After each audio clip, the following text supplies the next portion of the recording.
Добрый день, друзья!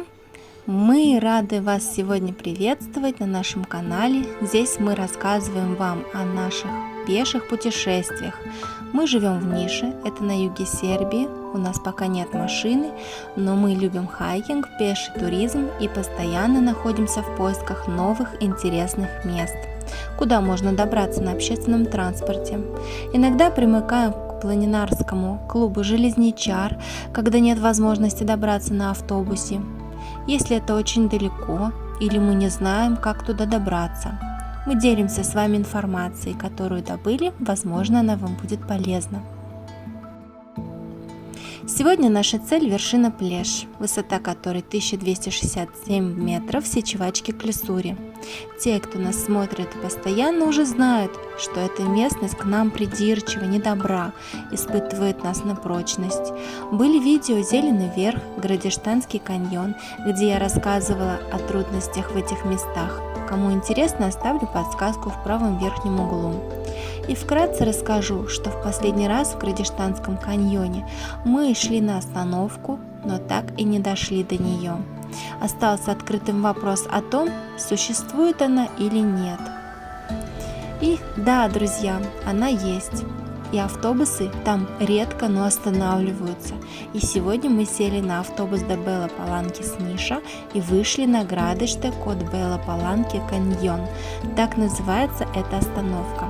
И когда мы водителю сказали, что мы там выходим, он, мягко говоря, удивился и не знал сначала, где остановиться, пока мы ему не сказали «Овде». Высадившись, мы сразу обнаружили наш любимый значок маршрута и, подвязав шнурки покрепче, выдвинулись в путь. Это место под камнем называется Чирин Пролаз. Очень интересная тропа. Сначала вдоль влажной скалы, потом выше по склону. У нас был еще один вопрос. Та тропа, на которую мы в тот день хотели выйти, существует или нет? Да, все подтвердилось. Той тропы, по которой я тогда шла, пыталась, по крайней мере, по которой я должна была выйти на остановку, фактически нет. Там деревья, лес. Но есть другая, которая ведет в сторону села Градиште. По ней мы и пойдем. Через некоторое время выходим на обзорную, с которой открывается прекрасный вид на каньон. Отсюда виден тоннель и река Нишава. Как оказалось, впоследствии есть два маршрута на Плеш. По длине они практически одинаковые. Первый – Градиште Плеш, и второй – Чирин Пролаз Градиште Плеш. Мы пошли по первому. И забегая вперед, скажу, это было непросто, но очень красиво.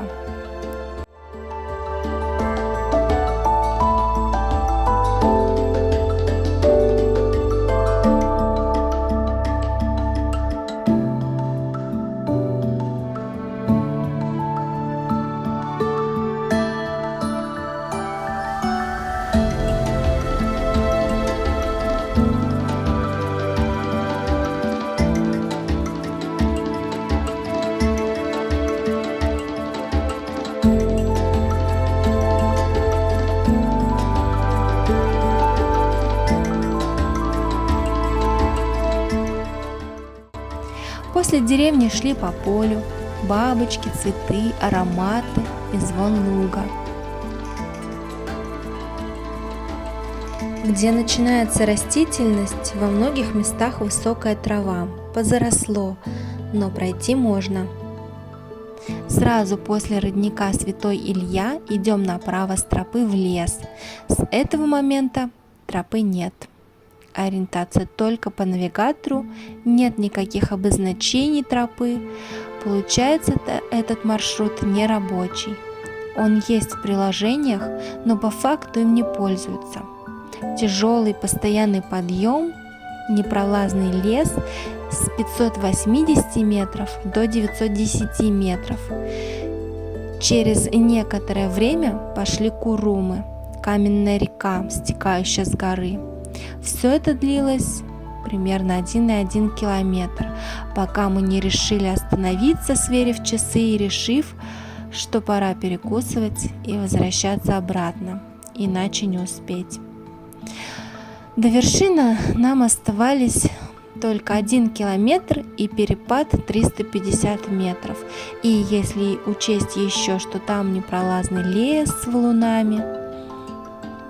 Сейчас, переосмыслив все, я понимаю, что приняли правильное решение. Это сложный маршрут, и на него требуется больше времени, несмотря на то, что мы прошли с начала маршрута всего лишь около 6 километров.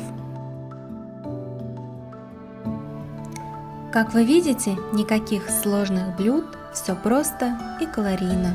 Лапша быстрого приготовления, бутерброд из ржаного хлеба с листом салата, базиликом и сыром. А теперь в обратный путь. Если вдруг кто-то решит пойти до вершины Плеш, то мы советуем попытаться пройти по второму маршруту или пройти по маршруту с Населья Сичево. Оттуда ходили наши знакомые в марте, маршрут рабочий. Спасибо большое, что посмотрели до конца. Если вам понравилась тематика пеших путешествий, приглашаем вас подписаться и поставить лайк. Нам будет очень приятно. До свидания. Увидимся.